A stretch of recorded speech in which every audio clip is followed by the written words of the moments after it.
welcome to the Violent Nexus Comics YouTube channel. Make sure to like, share, and subscribe, and enjoy the video. This is the story of the Particle Paradox. Ethelgard, the city of tomorrow, was born from the brilliance of Dr. Arthur Penhaligon. Now it serves as his gilded cage. High above the neon-soaked streets, Arthur stands within the sanctum of his laboratory, the containment suit emitting a low, agonizing hum that vibrates through his very soul. He is no longer a man of flesh and bone.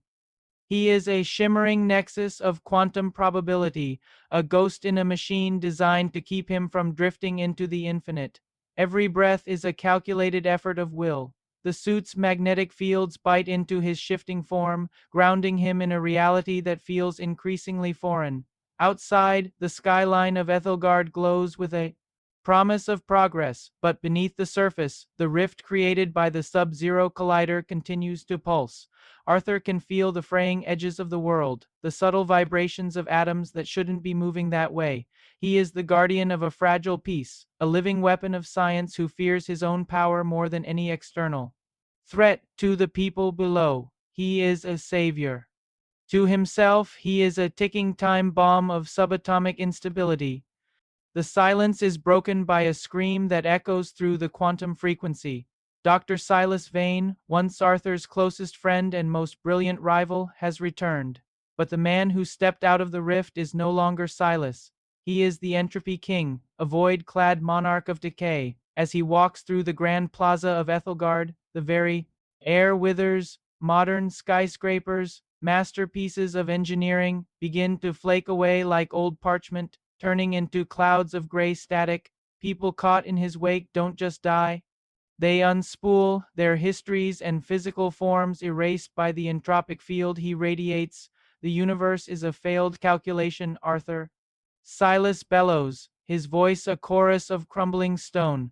I am merely the eraser, cleaning the board for a void that makes sense. He raises his hand, and a transit trail shatters into a million floating pixels. The city's defense drones fire, but their projectiles turn to ash before they even reach his tattered robes. Silas is not just destroying. He is deleting the fabric of Ethelgard itself. Arthur descends from his spire like a falling star, his density increasing until he hits the plaza with a shockwave that rattles the foundations of the city. He stands between Silas and a crowd of terrified citizens, his suit groaning under the strain of his sudden mass. Silas, you have to stop this. Arthur pleads, his voice distorted by the magnetic fields. Look at what you are doing. You are murdering existence. But Silas only laughs, a sound like grinding glass. Existence is a lie, Arthur. You of all people should know that. You are held together by a metal corset and a dream. I am the only one who is honest. The Entropy King strikes, a beam of gray void matter erupting from his hand. Arthur shifts his density, becoming a cloud of intangible mist. The beam passes through him, obliterating a fountain behind him. Arthur realizes that every time he shifts his form, he feels his memories slipping. He remembers his wedding day, but the face of his wife is starting to blur into a collection of geometric shapes. To fight Silas, he must risk losing the very things he is trying to save. The battle escalates as Silas begins to unravel the gravity of the sector. Cars float into the air before disintegrating into dust. Arthur condenses his right arm, making it as heavy as a mountain, and swings at Silas. The impact is like a nuclear detonation, sending a shockwave that levels the surrounding blocks. Silas is thrown back. But he doesn't bleed. Instead, more gray smoke pours from his wounds. You see? Silas taunts, standing up as if the hit meant nothing. The more you fight, the more you use that power, the more you become like me. You are a ghost, Arthur. A ghost clinging to a corpse of a world. I am the end of the story.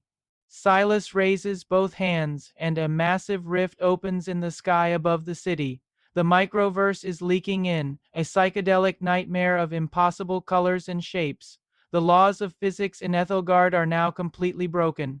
Fire falls like water, and the ground beneath their feet begins to turn into music. Arthur knows he can't win. He has to take the fight into the source of the corruption. With a surge of effort that nearly shatters his containment suit, Arthur grabs Silas and dives headlong into the rift. They pass through the barrier of reality, entering the microverse. It is a world of absolute abstraction, where time is a physical wall and space is a recurring dream. Giant geometric gods float in the distance, and the air is filled with the sound of a billion voices screaming in a language of pure mathematics. Here, Arthur's suit begins to fail. The metal plates warp and twist, turning into petals of lead and then into sparks of light. Without the suit's protection, Arthur's consciousness begins to expand. He sees the birth of the sun and the death of the last star simultaneously. He is everywhere and nowhere. Silas thrives in this chaos, his entropic power amplified by the lack of structure. Welcome home, Arthur. Silas screams, his form growing to the size of a galaxy. Here we can finally be nothing together. Arthur struggles to maintain his sense of self, repeating his name like a mantra as his physical form begins to dissolve into the psychedelic void. Within the swirling madness of the microverse, Arthur finds a pocket of stability, a memory. He sees himself as a young man, standing in the rain, holding an umbrella for a woman whose name he can almost reach. The memory is a tether. He realizes that the Entropy King isn't just a monster. He is a manifestation of Arthur's own fear of loss. Silas was the part of him that wanted to let go after the accident. To defeat the king, Arthur must embrace the pain of being human. He pulls the energy of the microverse into himself, not to destroy, but to rebuild. He begins to stitch the fractured equations of reality back together, using the core of his own sentient matter. Each stitch costs him a fragment of his soul. He forgets the smell of coffee. He forgets the sound of his mother's voice. He is trading his humanity for the survival of every soul in Ethelgard. Silas screams as the gray void is replaced by the vibrant gold of creation. No, you cannot stop the inevitable. The void is the only truth. The final clash is not one of fists, but of wills. Arthur focuses every remaining ounce of his consciousness into a single point of infinite density. He becomes a living star, radiating a light that pushes back the entropy and stabilizes the rift. The gray static of the Entropy King is burned away, revealed for what it truly was, a hollow shadow of a man who gave up. Silas dissolves, not into the void he craved, but into the light of the reconstructed world. As the Entropy King vanishes, the microverse begins to expel the intruder. Arthur feels himself being pushed back toward Ethelgard, but he is no longer the man who entered. His suit is gone, replaced by a shimmering, permanent shell of solidified light. The agonizing hum is gone, replaced by a terrifying silence. He has saved the world, but the anchor that kept him connected to it is fraying. He looks at his hands, and they are beautiful, terrifying constellations of distant galaxies. He is the particle man, and he is losing the ability to feel the ground beneath his feet.